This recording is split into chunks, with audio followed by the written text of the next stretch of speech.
نحن الآن بسهولة نتجرأ والعياذ بالله على العلماء. تمام، العالم غير معصوم، بس لا توجد عندك بدائل زرعها الأئمة غير هؤلاء. والمقام الذي يكون عند الإمام عند العالم هو مقام كبير جدا. لماذا أنا أتجرأ؟ لأن بعض الأشياء ما تعجبني، وإن ما عجبتك، وإن ما عجبتك، هل أنت الميزان الحق؟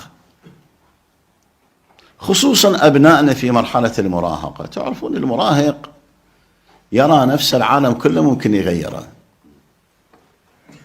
عند حالة من الانتقال من حالة الطفولة إلى حالة الرجولة، يرى نفس الطاقة الموجودة عنده طاقة كبيرة وهائلة.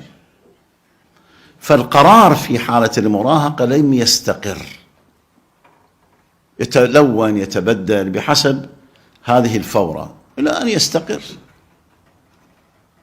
فهذه الفترة لا تكون فترة يحدد الإنسان فيها قراراته بشكل نهائي، قد يندم عليها بعد 20 سنة.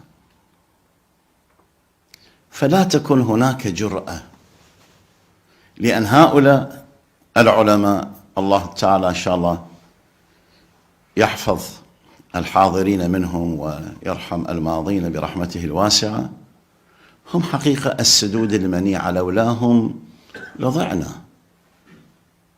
كل منا كان يعمل على شاكلته وإلينا حسابهم يوم القيامة. تنوير الحق إخواني يحتاج إلى أن الإنسان يبذل جهد أن يكون منورا. أنت الآن تقدس الإمام الحسن عليه السلام، تعلم الإمام الحسن المشكلة اللي عنده كانت ما هي؟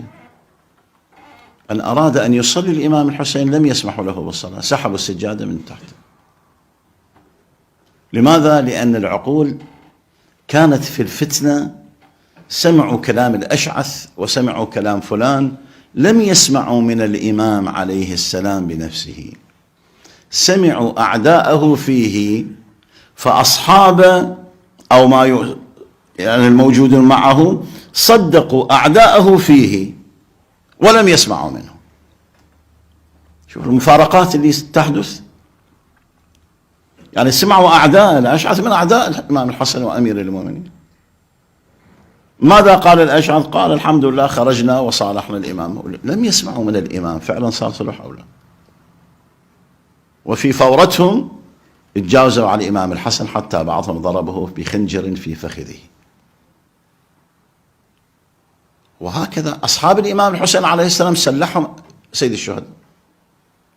أي أحد الآن جاء إلى الولاية وإلى الفرج وإلى الدنيا فليرحل. وفعلا كثير من أصحاب الإمام الحسين قبل أن يصل إلى كربلاء رجعوا. بقت هذه الطائفة المؤمنة اللي لا يمكن أن تغرها الدنيا،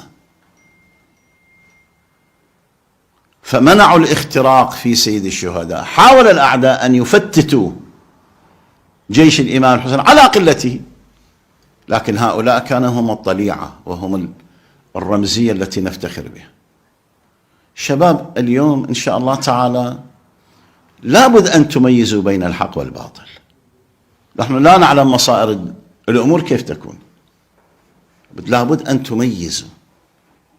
وهذه الحصانة التي تكون عندكم صدقوني تمنع الأمة من الانهيار، تمنع الأمة من التعب، ببركات الوعي الذي يملكه الإخوان.